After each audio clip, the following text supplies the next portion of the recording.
women's football. Here on the Women's Football Chat Show.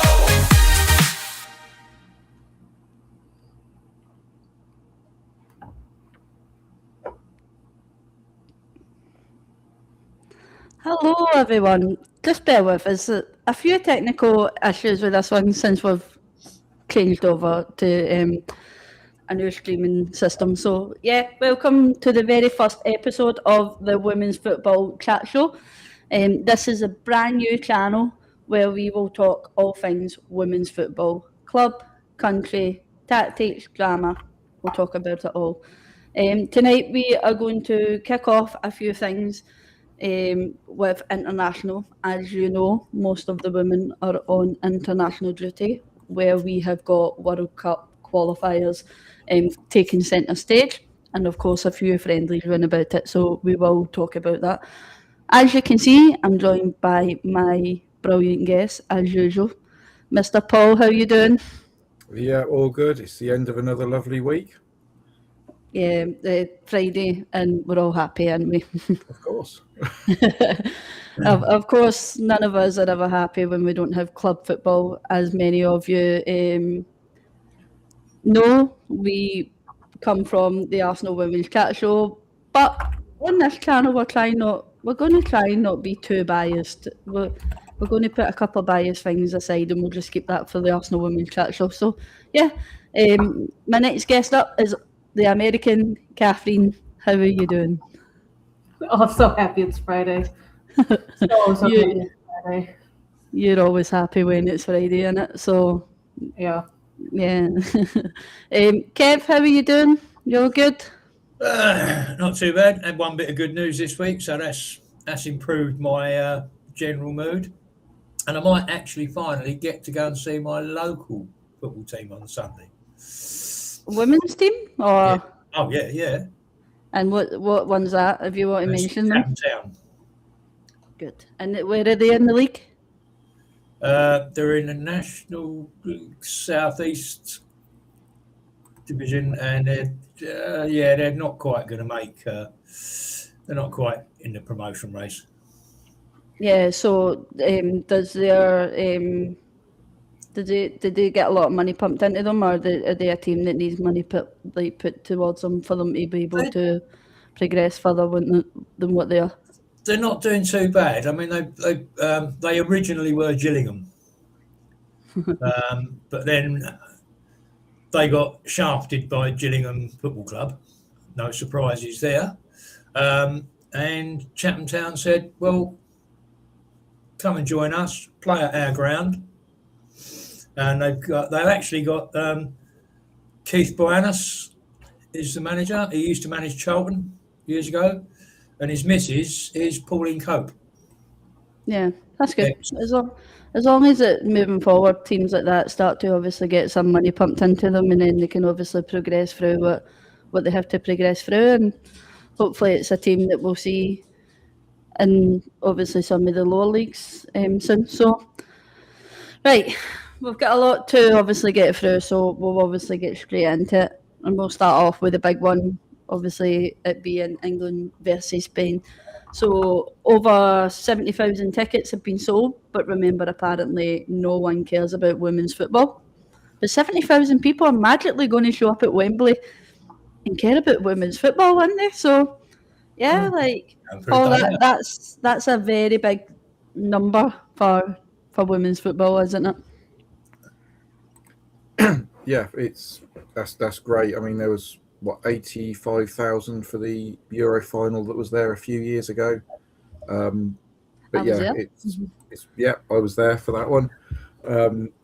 It's great to see those numbers just keeping going for the big games. Obviously, we are European champions, so and Spain being the world champions, it is going to be a big draw. It's and you are going to get them there. I mean, when the group was first announced and they still hadn't decided where the games were going to be, you knew that one was going to be at Wembley right from the word go, because it would have got the crowd. So yeah, pleased to see it being played at Wembley. Pleased to see the other games sort of moved around the country. yeah, for a game like that, it had to be Wembley, and it's great that 70,000, like you say, is great. It's not going to feel like it's half empty. Yeah. Years ago for a game against Sweden, and there was only about 45,000 in the stadium for that, and it really felt empty. It was a bit like, well, why are they playing this game here at Wembley? But that was a Tuesday night again, I think. Tuesday or Wednesday night midweek. I still obviously think as a Scot that is some amazing numbers, even for a weekday. Like, we are obviously seeing it at the Emirates week in, week out, being in the Champions League, and of course we see those kind of numbers starting to pile in through the week as well. So those numbers are still amazing. As I say, as I touched on, apparently no one cares about women's football, but you have these kind of numbers showing up to stadiums week in and week out, and it just kind of shuts everybody up, in my opinion. Kev, I'll come to you. Obviously, these two teams are the best teams in Europe right now. Obviously, and Spain being the best in the world. Obviously, we won in the World Cup. But every time they meet, it delivers, doesn't it? Oh, Christ, yeah. I mean, and they know each other so well. So it is, it can be end to end, or it can be a chess game. Yeah. But it's yeah. I mean, it's going to deliver. I mean, it's going to be a fantastic spectacle for those that are going. I won't do Wembley midweek because I'm very lucky if I catch the last train home. So can you not tour Stina around Wembley, no? Probably get away with it, but yeah, it's a bit much. My half likes international breaks, so let's just park that one.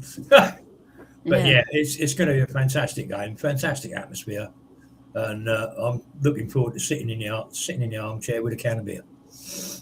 Yeah, that's probably what I would do if I was a man watching that game. Sit down, have a beer, but hey ho, I'm not a man. So, Paul, the obviously the big talking point in this England game versus Spain is Leah Williamson. She's been out from Arsenal with injury. We have, as Arsenal fans, we have been hoping that she's going to be back, and then of course she gets called up for the England squad, and we're all sitting a bit confused in why she's been called up. Do you think she'll be back she'll be ready in time?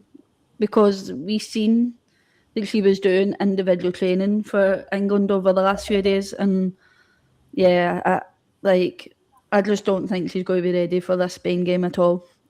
What's your thoughts on that one, Paul? Yeah, I mean, she's been out for so long, and when she was in, she wasn't really playing full matches. She was just sort of just getting back to fitness, and picked up another injury again. I just don't think she'll be ready for that type of a game. I mean, this is the top game. It's, as we've said, Spain are world champions, so you need the 11 players that start and the players on the bench to be 100% match fit, ready to go. And I just don't think she's going to be at that level to be there. I mean, okay, great that if Serena wants her there as part of the squad for a morale booster and her experience, her leadership qualities that she can add to the dressing room, fantastic. Mm-hmm. But I just can't see her ready for the game. And also, you've got to think as well, there's these two international games, but then you look at the fixture pile up coming up domestically afterwards. If she goes and picks up another knock because she comes back slightly too soon, or she's not match ready and she's thrown in at the deep end, how many more weeks could it rule her out for? Because domestically there are really important games coming up in both the WSL and the Champions League. Yeah, it's a very heavy schedule that's about to come up for obviously the WSL schedule, especially the ones who are still in Champions League, i.e. Arsenal, the only ones from England that are still in the Champions League. So even though at one point we were thinking, could we go a bit further in the FA Cup? But yeah, I think the best thing at this moment in time as an Arsenal fan is, yeah, we want to get a day out in Wembley, but I think the best thing for us is to drop out of that FA Cup and then, of course, focus on Champions League and then and getting that second spot and the WSL, which I think would be better for Arsenal. Kev, if she does start for England, people are going to ask why she hasn't obviously started for Arsenal recently. Is the difference in how club and country are managing her? Like, what club will do a different assessment on Leah than obviously England will? Or do you think, as Paul touched on, it might be tactical? I said when they first called her up, I hope it's like a Ryder Cup captain role, a non-playing captain. So she's in there, everybody respects her, and she's got a lot to offer mentally as well. Yeah. She reads a good game, she talks a good game. So as in that respect, as skipper, you want her in and around the team, whether she's playing or not. So I mean, both Serena and Renee talk about working together and assessing players, and just working together for the best outcome. So we just hope that's true. Yeah. I can't see Leah playing against Spain. I can see her getting minutes against Iceland. Because what you got to remember is that she's drafted in Niamh Charles.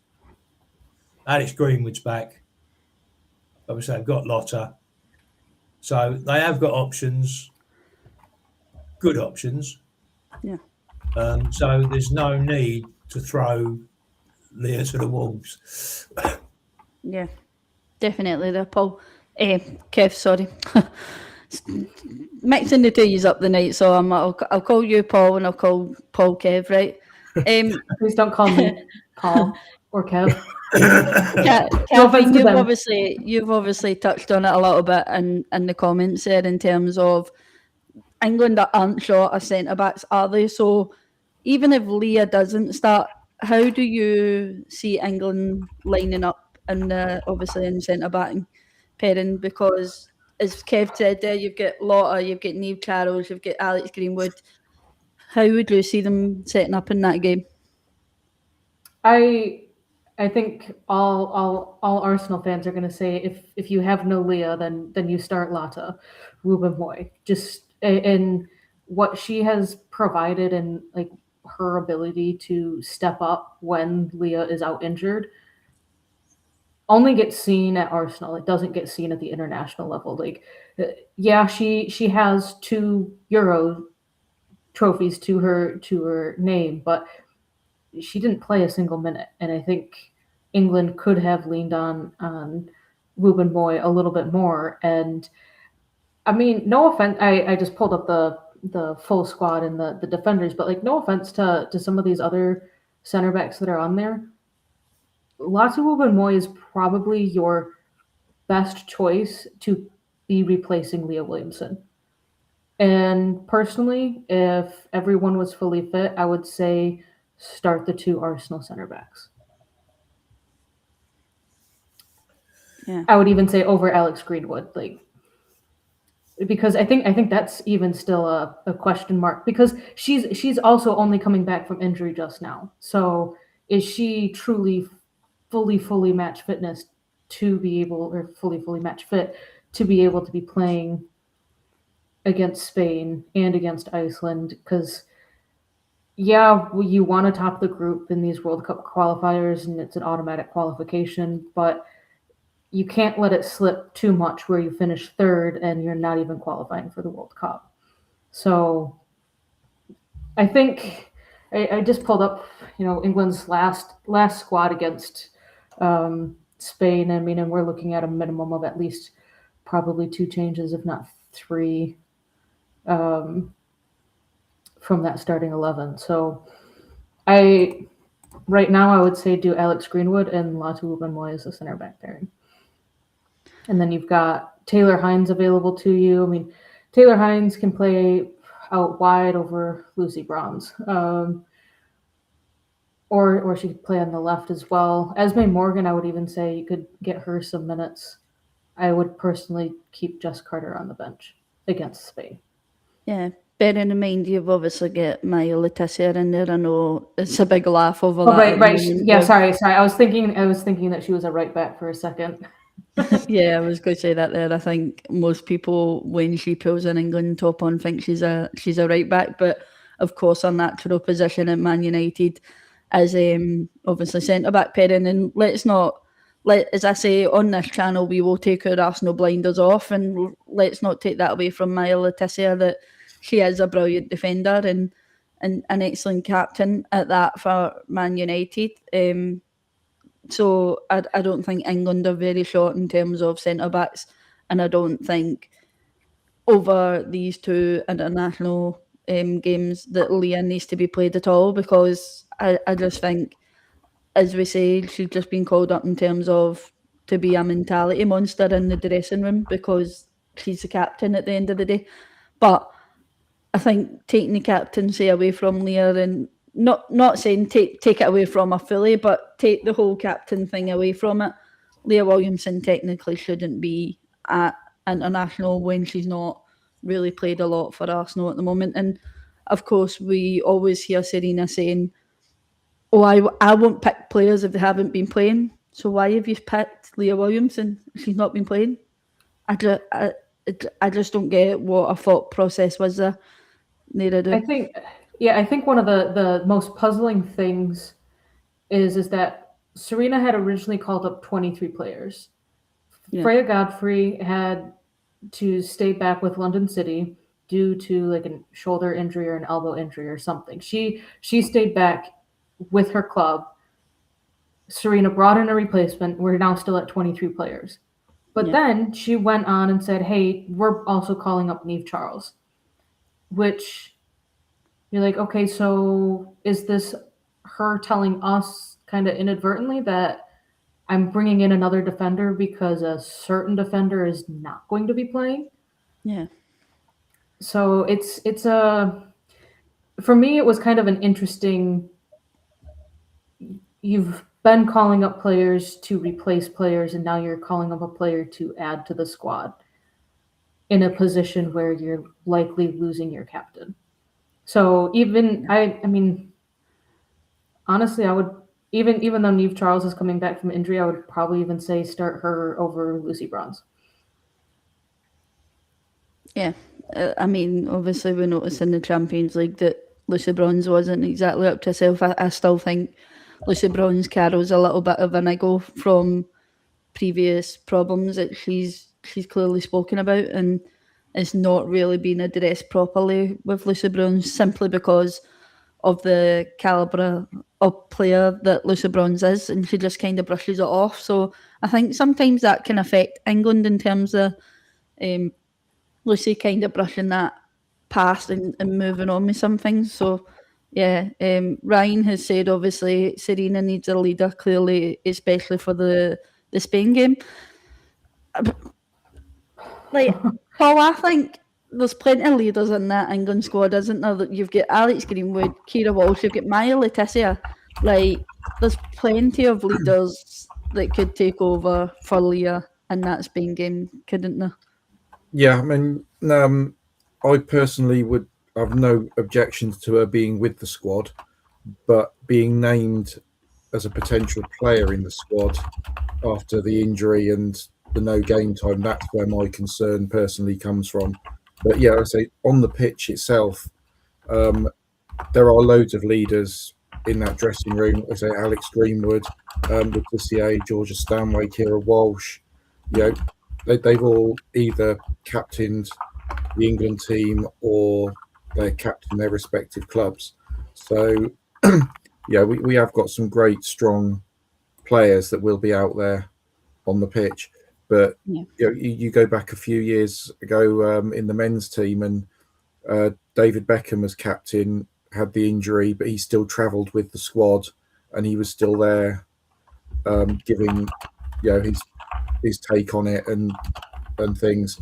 And I think that's probably what Leah should be doing, concentrating on that side rather than trying to play.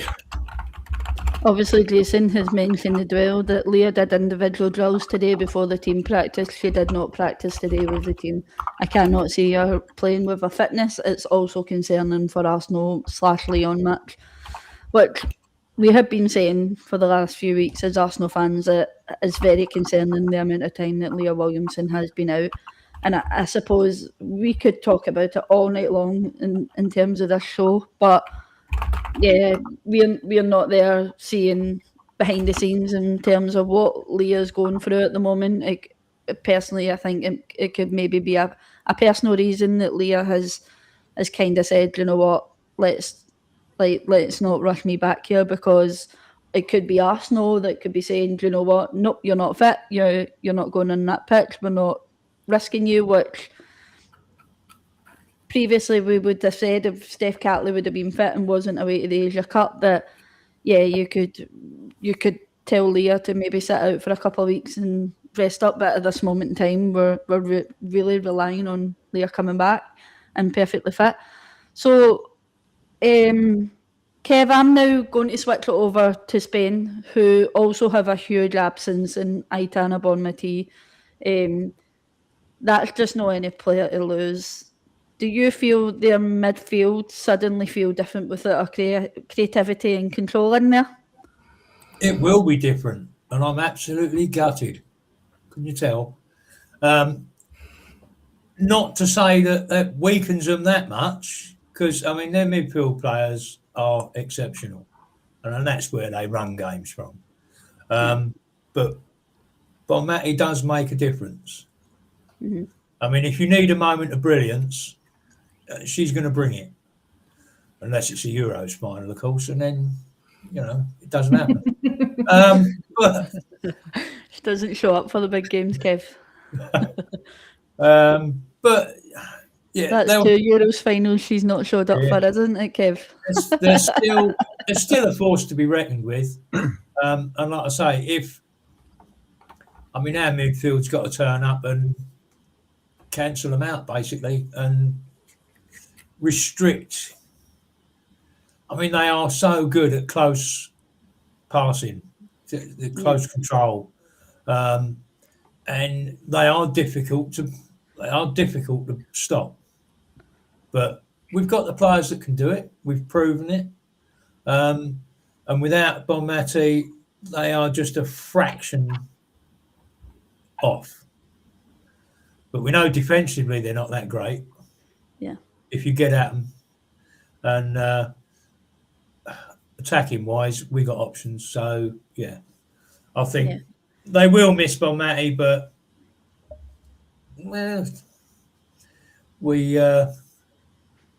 I think we'll have a bit too much for them. I'm backing us to win that. It's always a battle between them, as I say, isn't it?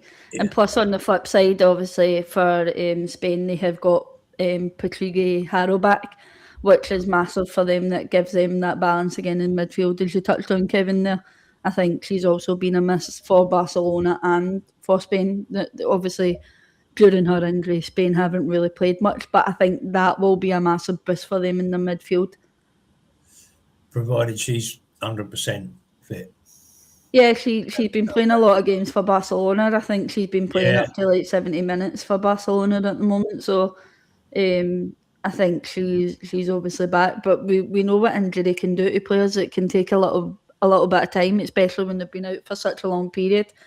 It can take a lot of time for a player to really find their fitness back again, obviously, to get their confidence back up. We've seen it plenty of times, haven't we, Kev? So. But then what you've got to look at is the level of opposition she's been playing against. Yeah. Because for Barcelona, has anybody given them a game? Well, yeah, I think Madrid gave them one game, but that was it. Game that was already done and dusted at that point in time. Oh, that one, yeah. But they had, it's just no opposition. Yeah, it's why their players need to come to the WSL. I think, Kev, I think that needs to be a show that we really need to have on here in terms of La Liga F and speaking into that, and obviously looking into how much other teams round about Barcelona invest in their teams and stuff. So maybe I'll speak to George and get a La Liga F show out there and we can speak about that, because as I say, this channel is going to be all about women's football across the board in terms of what we can speak about, and it won't just obviously be the WSL, it'll be the Scottish League, like the NWSL, international, stuff like that. So maybe talking about Liga F then is going to be a good show to maybe talk about in terms of how other teams run about their invest in their teams, and how Barcelona keep running away with the league year in and year out. So Catherine, this one, who takes it? Who takes the one? Who's going to come out on top? I think this will be like a 0-0 or a 1-1.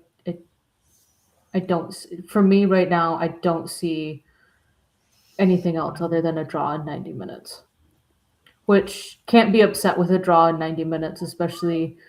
I think England would still technically be top of the table. I'm just Yeah, about England to would still double be. check Yeah, so England are top on goal difference with a goal difference of +7. Spain are at +5. So, I mean, both teams want the win, but I also think that both teams could be settling for a draw. It's going to be, I mean, as the last 3 games have conspired between the two of them. In 90 minutes, we had, the Euros final in 90 minutes. That was a draw. Game before that, Spain won 2-1. Spain were home. Game before that, England won 1-0. England was home. So it's, I can very much see it as like a 1-1. I don't think anyone will take this game. Yeah. And if It's there is going to be an outright winner, it's going to be like some like fluky 1-0 to England or 2-1 to England, like a late winner. It'll be an interesting game for sure. So I think, as we can see, you've got 2 Englishmen in here that could probably talk about England all day long, but unfortunately we only have an hour for a show and we're half an hour past already, and we have plenty of other teams to talk about. So let's move on to obviously Ireland and Poland. Both teams would probably be labelled the underdog of this group, which is Group A, especially alongside France and the Netherlands. Paul, Ireland are currently bottom after 2 losses. Poland sit third with a loss and a draw.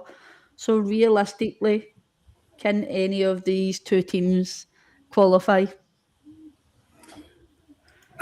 I think if there's whichever team loses in that game is probably out, because you could potentially say if France or the Netherlands beat each other both times, it puts one of the others back into the mix to finishing second in that group. But yeah, there's an outside chance, but realistically between those two, I think it's just for who doesn't want to be relegated down into a lower league in future competitions. It's a tough one, isn't it? Because Netherlands and France have been teams that have been up there against, obviously, like England and Spain and stuff. They have really pushed, and then Ireland and Poland get put in a group like that. It's essentially a group of death, isn't it? Like, especially for Ireland and Poland, who are just really fighting to keep themselves afloat at this moment in time, in terms of how much investment their FAs has been putting into them as well.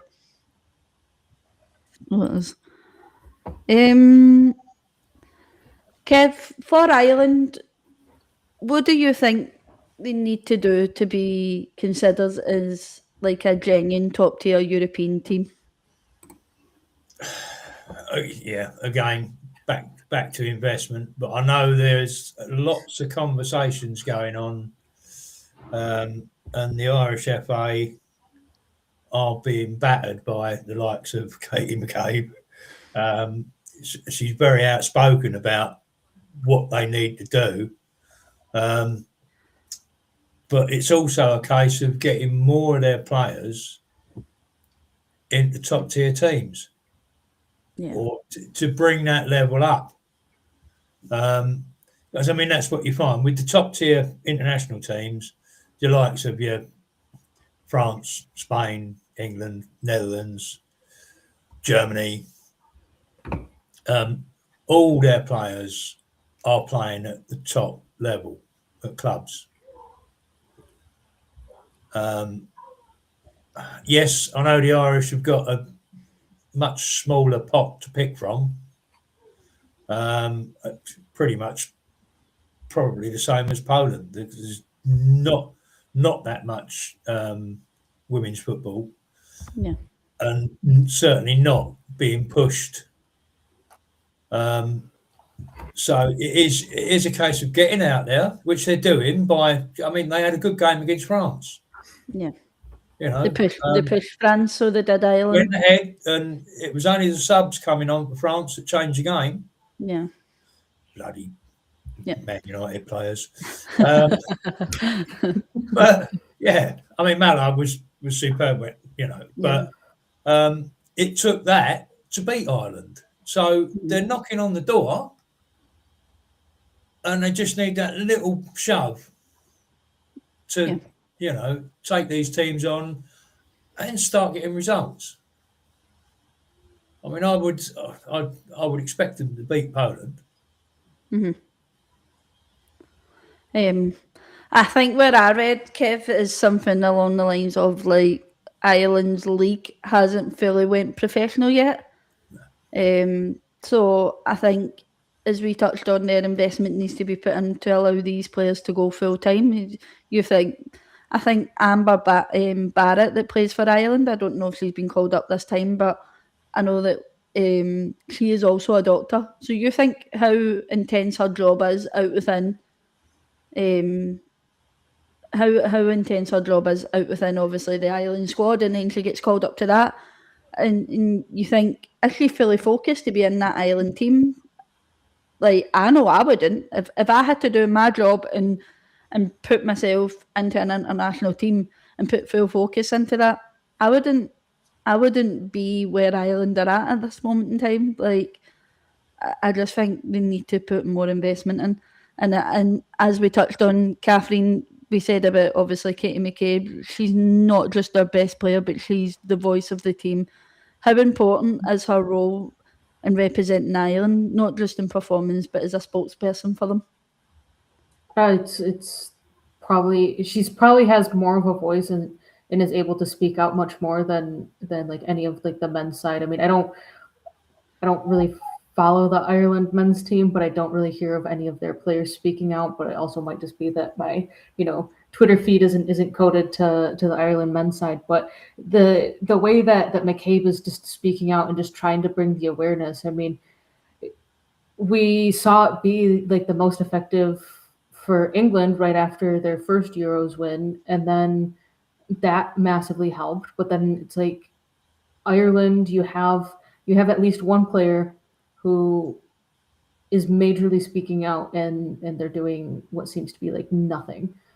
And I think, you know, the more that she can speak out, the better, but there's only so much shouting you can do on deaf ears. So it's then it comes to the point of like, okay, if I'm going to shout and you're going to ignore me, what's the point at this?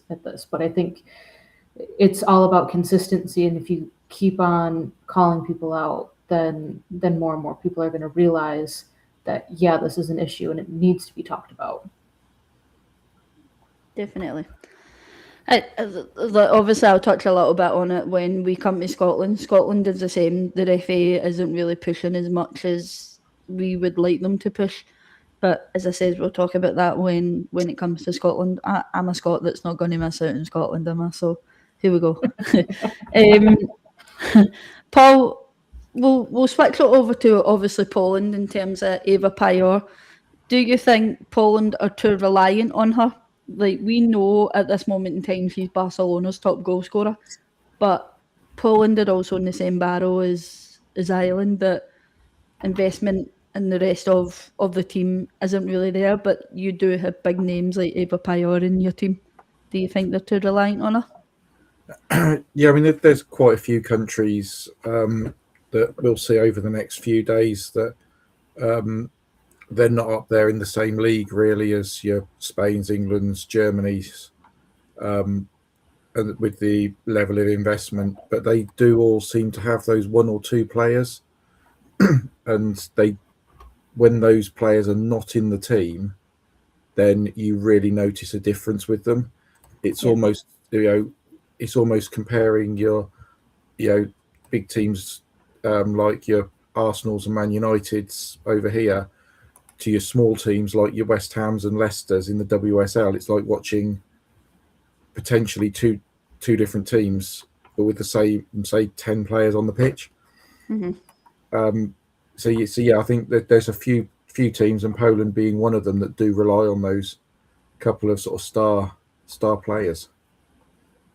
I would like to point out Poland are without their left winger for this first game against Ireland.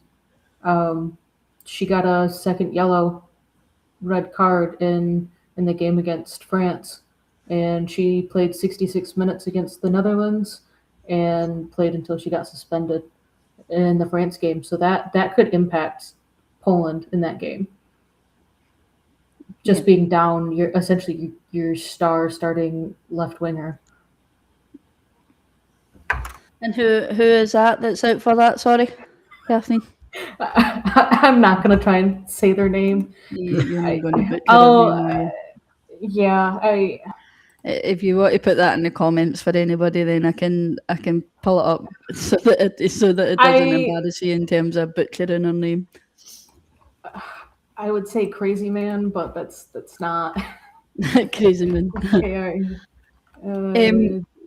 We'll obviously move on while Catherine's obviously putting that in the comment. So here, this is the name of the person that we're chatting about here for Poland, who is obviously going to miss it due to suspension. So it is.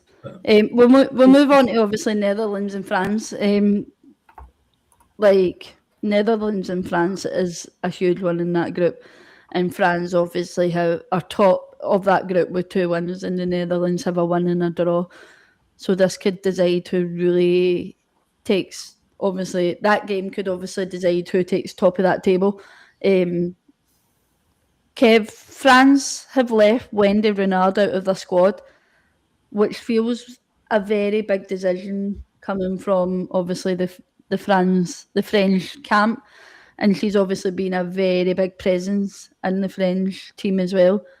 Is that a massive loss, or are France transitioning away from some of their older leaders? Yeah, I think they're trying to move forward. I mean, let's not take it away. Wendy Renard, if you've got corners, your defending team's in trouble. It's just, and she didn't need to bother jumping most of the time. No, just walked in and put her head on it. Yeah. So it's a big miss. It's a bigger miss up top than it is at the back. Yeah. So, yeah, I think they are trying to move forward, and they've got enough skillful players on the ball with the ball at their feet that don't actually need to rely on, because I mean they used to rely heavily on those set pieces, and I don't think they need to do that so much these days. Yeah. I mean we know what players they've got. I mean you've only got to look when Lyon are playing in the Champions League, number of the French players, and they are good. They're quick. Mm-hmm. And I would fancy them to beat the Netherlands, much as I love a couple of the Netherlands players, even though one of them doesn't play for us anymore, Arsenal. But, yeah, I can see France turning Netherlands over. I think Netherlands are 3 or 4 players short of where they need to be. And I don't really see them bringing through people to replace what's gone. They've just lost something lately, but over the last few years. There was obviously big problems at France as well that we heard for a little while just after the Euros, wasn't there, Kev? That there was problems with the manager being abusive towards players, and there was a big hoo-ha regarding that. And I think France have went through a transition as well in terms of a new manager coming in, new captain, stuff like that.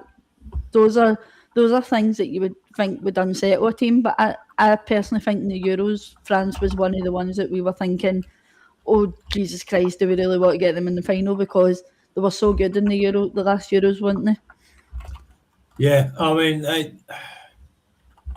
I say again, it's down. They've got a lot of pace in a lot of areas, and if they get a run at you, trying to turn around and chase them, you're fighting a losing battle. So you've got to keep them playing in front of you. Yeah. Which, are the Dutch good enough defensively to maintain that? Probably not. But yeah, I think the problems France had, I think with what went on, I think it galvanised the players, turned them into a stronger team. Yeah. Of course, something like that can pull a team together sometimes, can it? Like, we seen that with England after the World Cup, that they brought in Serena, and then, of course, there was, if anybody's read Beth Mead's book, that she has mentioned that after the World Cup that obviously, what do you call him, had left just before Serena. Phil Neville. That just before he had obviously left, there was a few problems in camp between players and etc. And then Serena had come in and kind of said, right, let's iron this out.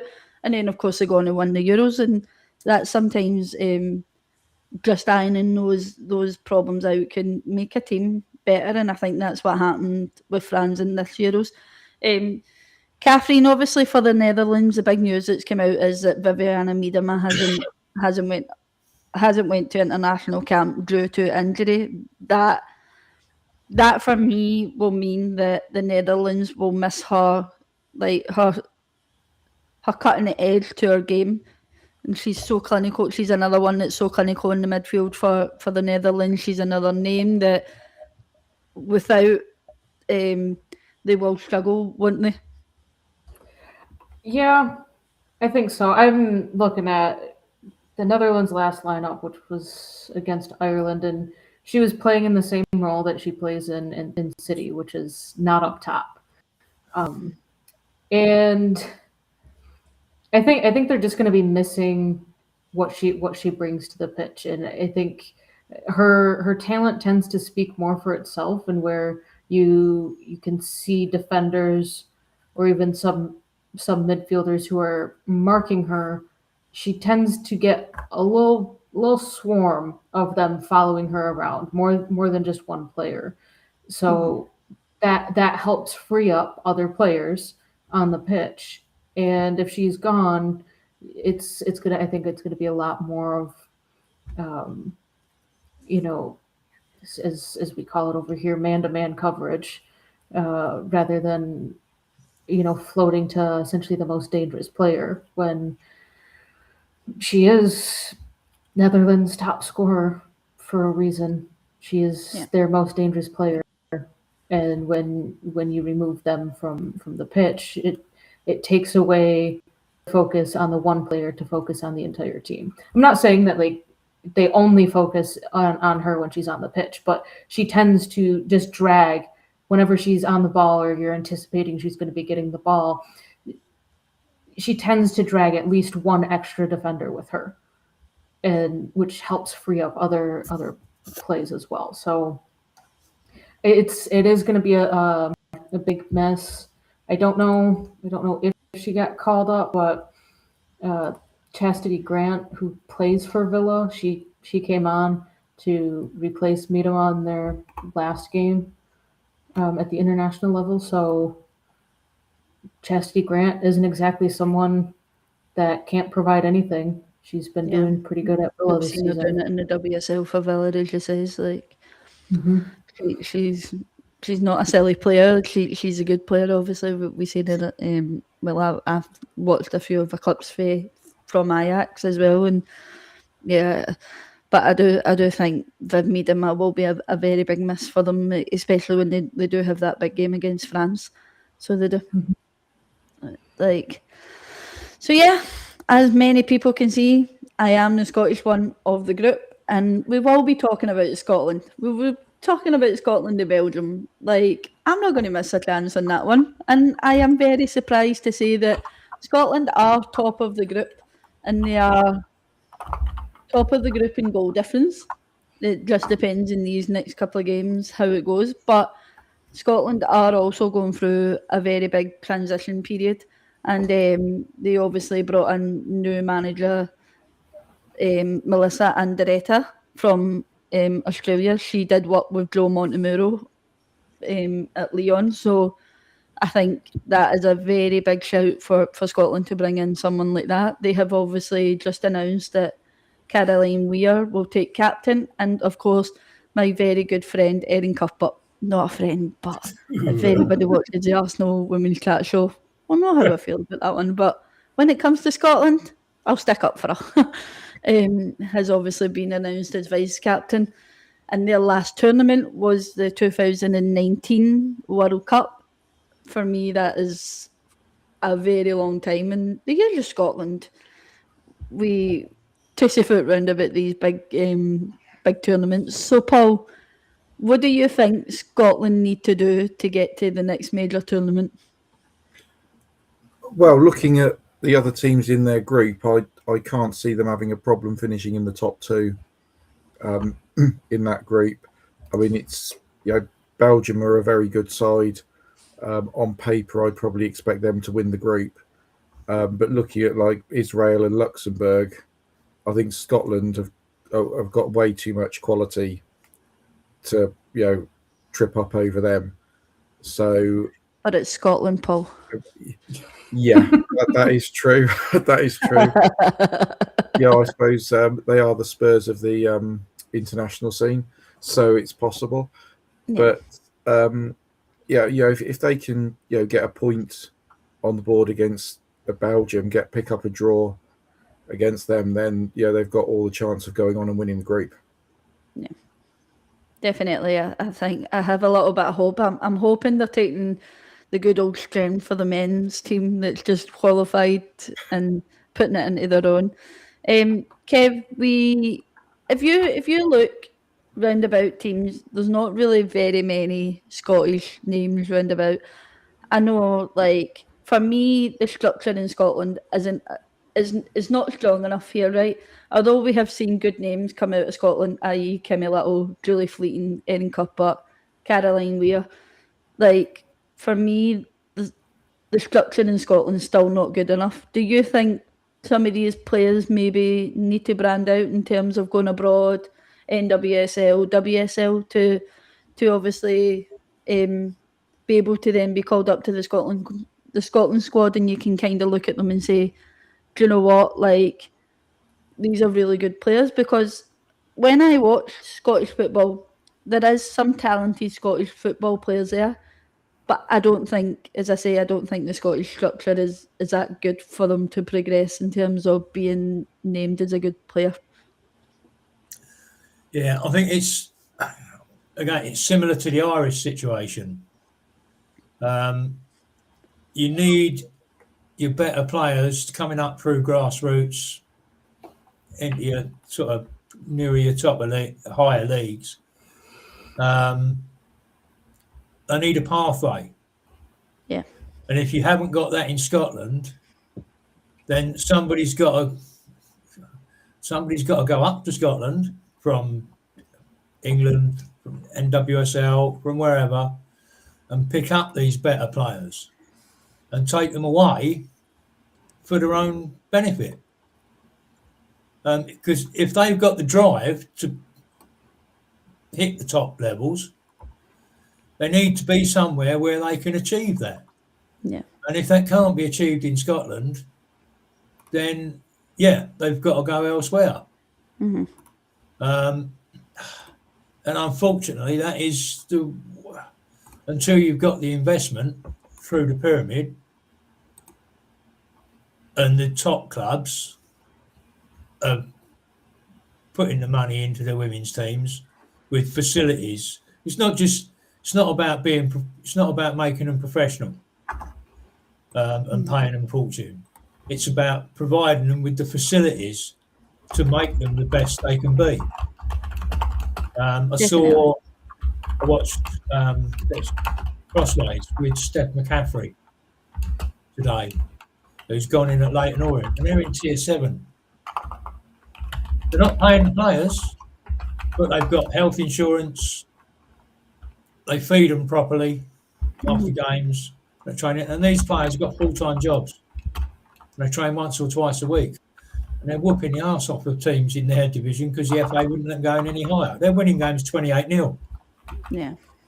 but they've got the right setup to let the players enjoy playing the football, and like I say, with the health insurance, the right nutrition. Mhm. You know, I think- if that can be done at a club like Leyton Orient in Tier 7, surely you need the investment, but surely somebody, local entrepreneurs, get involved, back your local teams, and so they can improve their facilities and just the way they go about things. Yeah. It's I think for me in the Scottish tier, and again this could be another show and it probably will be one day, but I think for me the only teams that really provide that kind of structure for the players is Celtic, Rangers, Glasgow City. I think those are the only three teams in the Scottish tier that pay their players full time wage. Any other team in the SW, like the SWSL, like it's not, they're not, they're really not there full time in terms of how they provide for the women. They're not at a proper training facility. They don't pay them in terms of the way that women should be paid. They don't feed them. The simple wee things like that you touched on, Kev, that I think if you're going to play in a big league like the NWSL or the WSL, the SP, like WSL, like I think teams should really be saying, you know what, we need to sit down and think, how can we provide for these players, because we need their full attention, we need their full time here. I know the Celtic captain, although she's full time, she's still an accountant off the pitch. So to me, that suggests that she's not even getting paid enough to keep herself alive playing professional football in the Scottish League. Like, that is just dreadful, and I wouldn't expect me to not live off my wage the way that these teams expect their girls to live off of it. So it is. Catherine, I'm quickly going to move on to Belgium here, because I notice the time is drifting away from us here. We might even be going over there for a little bit here. But do you think Belgium are at the level now that they can consistently trouble the top European teams, or do you think they're still building on their team? I think they're definitely still building. I'm looking at their past fixtures. I mean, they've played Ireland, it seems, quite a few times, and that was in the Nations League. And that's hit or miss on a win or loss. But when they go and they play against Spain or France or England, I mean, they had the wonderful 3-2 win in April of last year against England, but the game before that, they conceded 5 goals. They conceded 6 against Spain and another 5 against France. They seem, I don't know, I feel like if you were to put all of the European teams in a league table, they would be a consistent mid-table team. Yeah. I think, we can see it a couple times where, at like the beginning of like the FIFA calendar, they might jump up there and compete, and you're thinking, oh, they can stick one over and they can put one over on France or on Spain or on the Netherlands, and then they do that, and you're thinking, oh, maybe they can get another, and then it just seems to drop off. So I think there's still very much a young and building squad. Kind of just giving a quick look down at their player ages. Yeah, their current average age is probably like 24, 25. Yeah. They've got a lot of players that are in their mid 20s with a couple 18 to 20-year-olds and like 2 or 3 that are over 29. So they're still a very young squad, and I'm even looking at some of the clubs that they play for. A lot of the players Arsenal fans would have seen when we played Leuven. We've got like 5 or 6 players there, but I'm not seeing really any outside. I mean, there's a couple that play for Inter. There's one that plays for Crystal Palace. A couple play in the German league, but it's I think not the for one Bayern for or I think the Wolfsburg. one for Crystal Palace has just announced that she's pregnant though. Probably. Yeah. She's also the 33-year-old that's on their list here. So they definitely seem to be going through like trying to find their footing. I think they can get those like surprise games in there and have let me pull up this. Get They shocked England not that long ago. Let's not forget that. Last year they put 3 past England before England got their first goal, and then they know how to score goals against the big teams. It's, do they know how to score goals consistently against the big teams? Yeah. Without conceding? Because see, they scored 2 against Spain in July of 2025. But Spain thumped them and put 6 in their net. Yeah. So they can score the goals against the big teams. It's just, can they defend? And they showed that they could last April against England. So Yeah. I think there's a lot more to come from them, and I'll be anxious to see how they perform over the next 2 or 3 years, and seeing, can they qualify for the World Cup? How do they perform in the World Cup? Olympics are thrown in there too.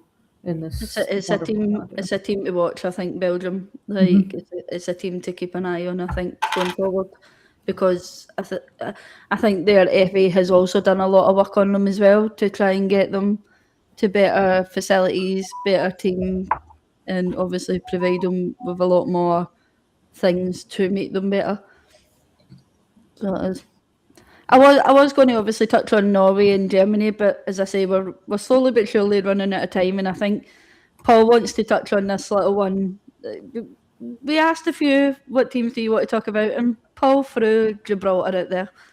So it made me do a little bit of homework, and I think to say that they have lost all their games, which is a shame because they have a very limited player pool, which shows there's still a lot of work done to be done in the women's game in terms of getting smaller countries like Gibraltar up there. They play Croatia. I didn't check in terms of the group because I just noticed all their losses and thought, right, okay, they don't look like they're going to make it out of these qualification rounds. So, Paul, you want to give any homework that you've took there? I think the main thing to highlight here is this is their first qualification for a World Cup.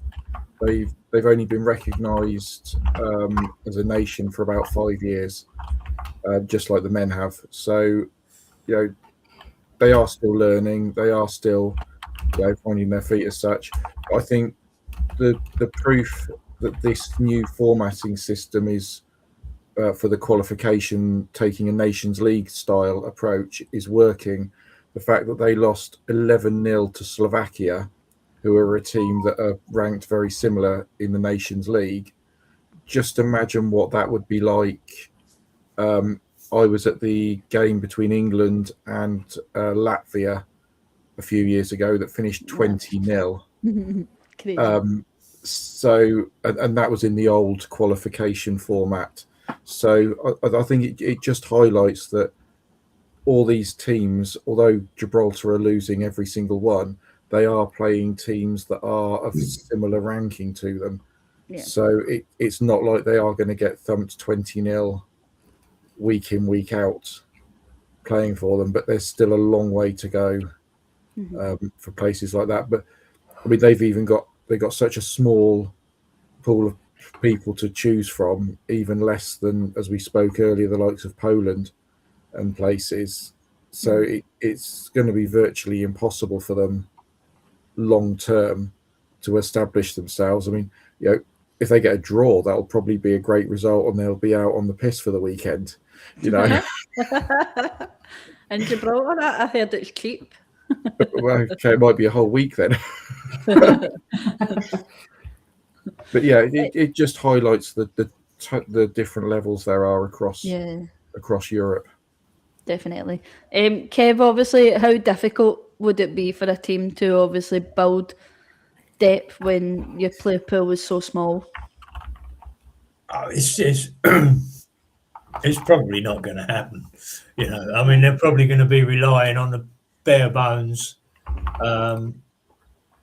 because obviously there's not going to be a massive league structure on Gibraltar.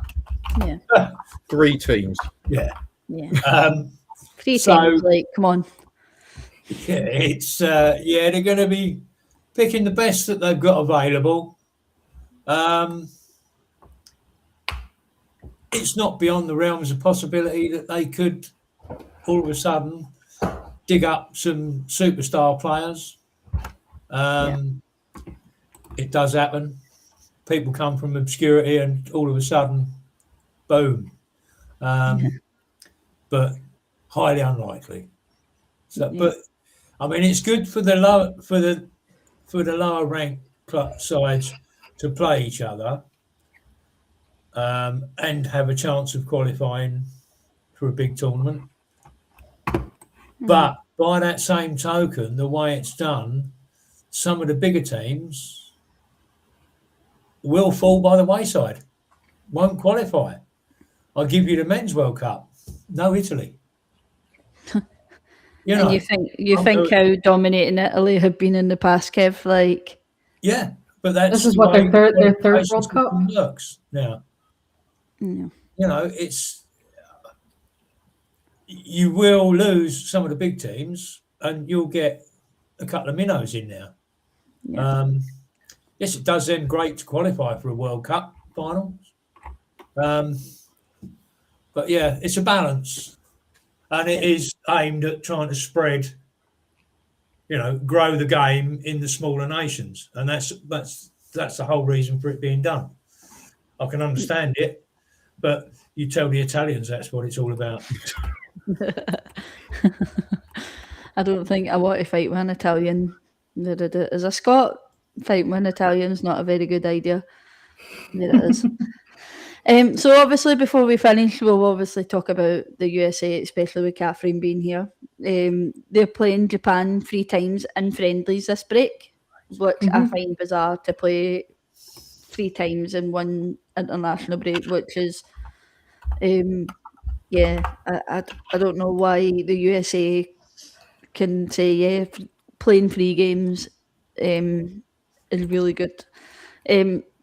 Catherine, what kind of impact does that obviously have on players that already have packed schedules at club, and then especially ones that have to come overseas to play for the clubs? I think the choice to play three games in this window, which is the maximum allowed by FIFA, is 100% dependent on the manager. And good old Emma Hayes, are you seriously going to tell me that she's not going to take the maximum number of games that she can play if they are not playing in a competitive mini tournament or in any sort of competitive World Cup qualifiers, because that's, I think for CONCACAF, that's going to be a fall qualifiers type situation. So Emma Hayes is very much taking advantage of, we can play 3 games, we are going to play 3 games. And the one thing that I have appreciated from her over the last few international windows is she actually is rotating her players out. And where, I don't even remember who the manager was prior to Emma Hayes, but Emily Fox would be traveling over and be playing 90 minutes in every single game. Yeah. And Lindsay Heaps would be coming over from France and playing 90 minutes every single game. Yeah. And Emma Hayes is like, okay, I'm going to rotate. I'm still trying to find my squad of who I'm going to be bringing to the World Cup. I think another big reason why there's 3 games for the U.S. is because a lot of these players are just getting into the start of their season. The NWSL started a month ago now, not even a month ago. I don't know. Most of the teams are five games in, but there have already been some midweek games. So it's the start of their season. I think there's four players, I think, that are coming over from Europe. Lindsay Heaps, Sam Coffey, Lily Johannes, Emily Fox, and maybe Corbin Albert, so maybe 5. So I think the one thing that Emma Hayes does great is she doesn't limit her squad size to 23. She'll expand. I mean, I know right now the European teams are very strict on what they are allowed, how many players they are allowed to bring in. But to be able to expand that pool and say, I'm gonna bring in 28 players for this international window, it gives her the ability to rest those international players. I mean, I don't think you want to not see what Emily Fox has progressed since the last international window and what she can bring to the international squad. Same with Lindsay Heaps and Lily Johannes, who I think is still fairly limited on the minutes that she's playing in France right now. So it's one of those things where it's like, okay, I don't like that they're playing 3 games. I will say that I don't like that they're playing 3 games because, the team, or the players that play in Europe right now, if they get injured, they're out for the rest of the season. Yeah. That's the harsh reality at this point. I mean, there's most of this season. The Champions League final is May 23rd, so that's a month and a half away. So you think about that. A player gets injured, they're out for 3 to 4 weeks. That's pretty much their season done. Yeah. And NWSL, yeah, you can get a little bit riskier because the season's just starting. So I don't like that the European players came over, but it's Emma Hayes. She's kind of going to do what she wants to do, but she seems to be more in tune with the women's health side of thing in making sure that the physios know what her expectations are of the players and understanding everything that goes in behind that. Yeah. Paul, obviously touching on USA a little bit, do you think the USA still set global standards, or do you think other nations are catching up to them now? I think there's a lot of teams, countries in Europe especially, that are catching up with them, and yes, they are still one of the top teams in the world. But when you look at the likes of the England, Spain's, Germany's, then I think it's get all of those to the tournament, and I think it's going to be a great tournament. So yeah, there's definitely others catching up, and even in Europe we're seeing the slightly lower ones are catching up with the ones that have been dominating for years. So I think globally it is catching up. It's a slow process. It's not going to happen by this World Cup. It's not going to happen. It's going to be another sort of 20-30 years before it really takes effect. But yeah, they are.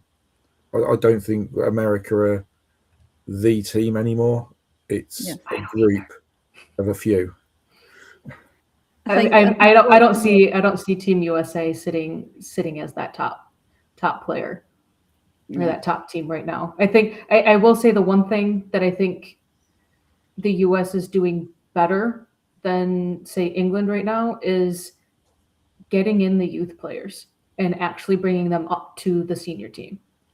I think since Emma Hayes took over USA, I mean, if you look at same time frames, USA has had like something like at least 15 senior debuts. Some of them with older players, some of them with those that were playing on like the under 23s. You look at England. England has had what 3 or 4 debuts in the last 2 years. Yeah. So I think that's something to take into consideration too, is how these nations in the next 3 to 5 years, how many players are they bringing up into that senior squad?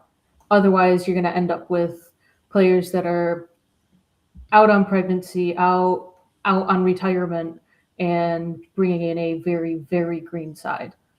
And I think that could be very detrimental to some of these powerhouses. Like Spain, if Spain is constantly relying on like Patria, Aitana, and Alexia, they've got 2, 3, well, some of them have maybe 3 really good years left in them, or even some of their defenders. So, and it's something that I think doesn't get seen and looked at enough from the under 23s and how those players are, how or if they are getting integrated into the senior team. Yeah.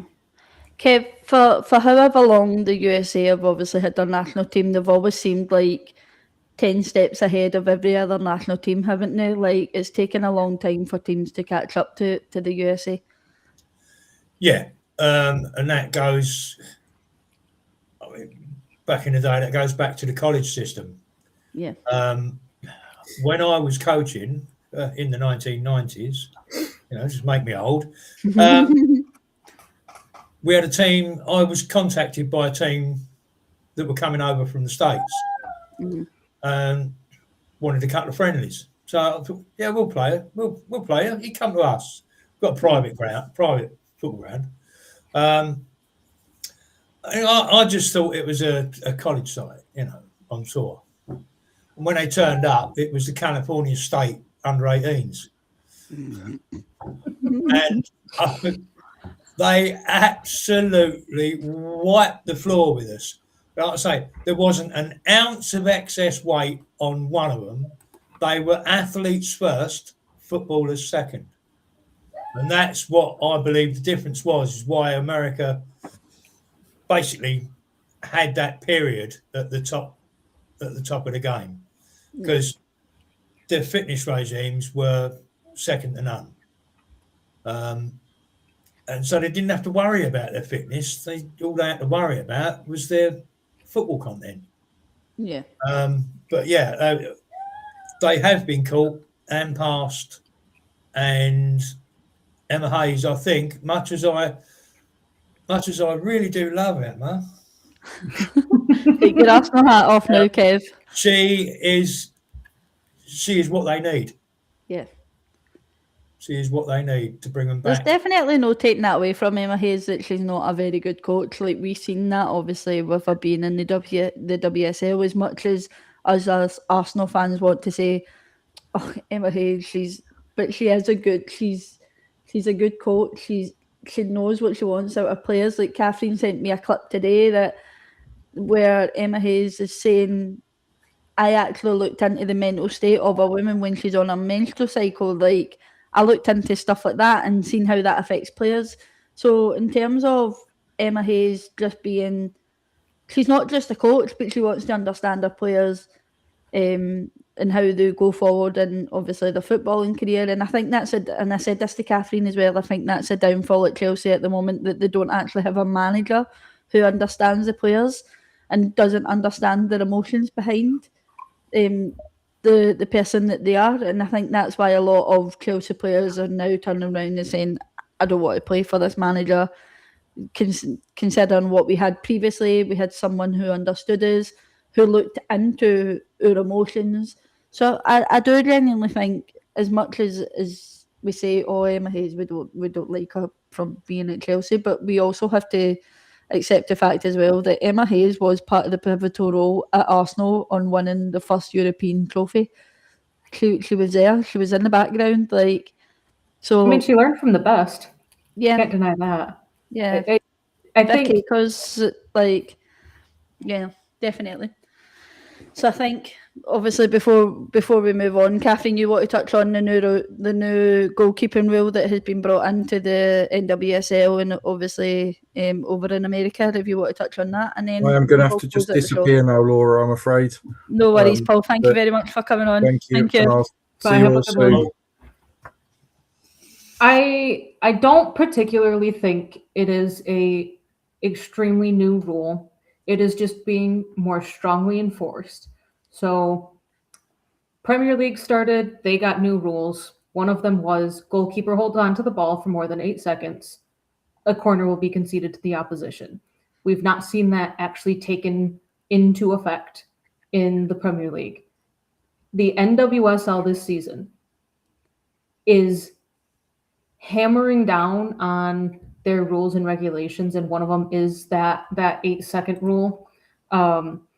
And shock, the biggest goalkeeper that is having problems getting rid of the ball in 8 seconds, Ann-Katrin Berger, she's conceded, at least I think, kind of did a little searching.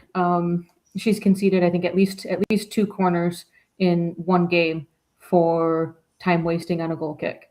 And I think it's the fact that it's being enforced in the NWSL. I know it is very different refereeings between the NWSL and the WSL, but it's something that they are wanting to bring onto every other domestic league, onto the international stage. And if you have referees at the World Cup, they need to be consistent on their refereeing. So it's kind of like if one ref says, "Hey, we're gonna be enforcing this. We're gonna be enforcing it across all games." That's part one of goalkeepers. The other one, if a goalkeeper goes down in an effort to time waste, or be injured, the players on both sides can either convene at a location where they were when the ball or when play was stopped, as long as it is not next to the bench. They cannot contact their managers to gain any sort of information, change of tactics. They need to stay essentially in their own defensive halves, not going over to their keeper that's down injured, that's being attended to. They can't go over to the sidelines to get an update on tactics, and that is being enforced. And players that want to complain that are not the captains will get yellow carded if they go and talk to the referee and say, yeah, this we need to go over there. The NWSL in their first 5 games are cracking down on the new rules and actually having them in effect. And I think some of these are going to be put into effect into the WSL next season. So I think it's going to be interesting to see how they put that into effect. The fans of the NWSL have kind of nicknamed the goalkeeper rule the Ann-Katrin Berger rule, because she, like a certain keeper that plays in the NWSL, goes down with an injury conveniently around the 60-minute mark for a tactical timeout. So it's something that I think will be very interesting to see how it plays out throughout the rest of the season in the NWSL, and how it could relate over into Europe. Essentially, I think we've seen, like, Liga F, they've implemented VAR. That's been a thing in their league, I think, for at least 2 seasons now.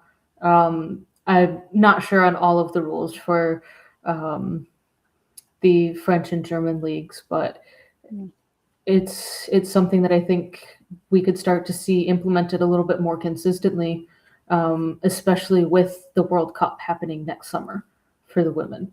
And And I think European teams need to start getting used to that kind of thing, because it could cause a lot of trouble going into the World Cup. I think if like the WSL don't start implementing it, if obviously the League F don't start implementing it properly, like, it will cause a lot of trouble going forward to tournaments, I think, for further down the line, I think, and it just needs to start being implemented, and it needs to be a rule that needs to stick, really.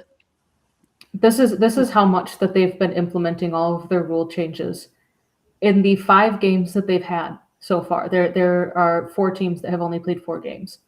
There have been 94 yellow cards. 94. Jesus And Christ. 6 red cards. Do you know how many yellow cards there are in the WSL so far this season, with roughly 19 games being played? You hit us with that stat queen, on you go. 287. With 7 red cards. So, I mean, you kind of look at this and you break it out. I mean, there's 16 teams in the NWSL. 4 more teams than the WSL. There's already 94 yellow cards in through 5 games. Yeah. They could be looking at over 350, over 400 yellow cards in a single season. But I think the beginning of the season is when you want to see the referees crack down on all of these rule changes.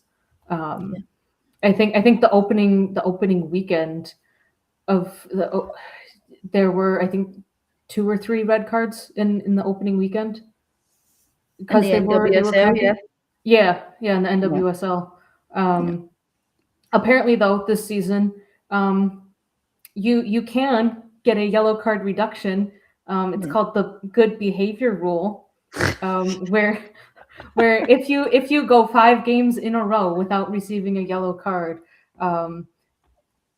you can have, like, you can get your yellow card accumulation reduced by 1, which would then prevent you from having a suspension later on. So the fact that they are implementing these new rules, handing out yellow cards left and right, but don't worry, we're going to implement a good behavior rule as well. Which I find absolutely hilarious. There's always got to be a loophole to these kind of things, isn't there? Like, it can't just be as simple as, it's not going to be allowed to do it. You're not going to be allowed to do it, so don't do it. Simple. But I suppose we could sit here all night, as I say, we could sit here all night, talk about other teams and obviously the up and coming international games that are coming up. We could sit and talk about rules. I suppose, as I say, there's going to be very many other shows that we maybe want to talk about here. So, I think we'll maybe wrap that up for the night here. We're already 23 minutes over, which for the first show, I think Not bad. is good. So obviously, thank you so much to everyone for watching our very first show on the new channel. It's really appreciated. If you could like and subscribe, that would be amazing. And obviously, a huge thank you to my guests that joined me tonight. Paul, obviously, who's away. Thank you to him. And thank you very much, Catherine, as usual, for your stats that you provide for any of the channels that we have. I really appreciate that. Always fun looking up the fun stats, or the oddball ones. If anybody has seen mine and Catherine's chats between each other, it's stats or videos that's been sent between each other. That it's very interesting. I always feel bad spamming you, but I feel like you can take the spamming. Yeah, I don't mind it. And of course, Kev, thank you very much for coming on. I always appreciate it when you're on a show with me. Always a pleasure to talk football, women's football in particular. Yeah, all good. Just remember, no one cares about women's football, Kev. No, nobody watches. Only like the 70,000 or so that are going to Wembley in a couple of days. Definitely not. So, like I said, just make sure you like, share, and mostly important, subscribe to the channel. There's plenty more to come. And from all of us, good night, and we'll see you soon for the next episode of the Women's Football Chat Show.